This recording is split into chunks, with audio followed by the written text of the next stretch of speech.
इतक्या कडक उन्हाळ्यात विहिरींना पाणी कमी असताना देखील आणि अतिशय काबाड कष्ट करून उन्हातानामध्ये गवार शेंगांचं पीक शेतकरी या तालुक्यामध्ये पिकवतोय आणि या शेंगांना 1 रुपया सुद्धा भाव आज मिळेल असा झालेला आहे.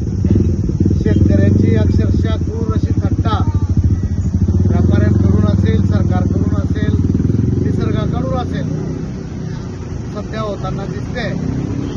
गेल्या महिनाभरापूर्वीच अवकाळी पावसाचा फटका कांदा उत्पादक शेतकऱ्यांना बसला होता.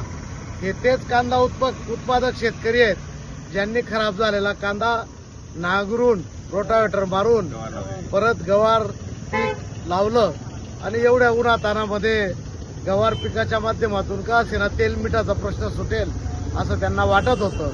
परंतु गवार पीक एवढ्या उन्हातानामध्ये काबड कष्ट करून पिकवली आणि 1 रुपया सुद्धा भाव त्याला मिळणार नसेल तर अक्षरशः शेतकऱ्याची थट्टा सर्व घटकांकडून चाललेली आहे आणि शेतकरी खरोखर आत्महत्या नाही करणार तर त्याला दुसरा काय पर्याय आहे हे शासनाने किंवा सर्वसामान्य जनतेने सांगावं.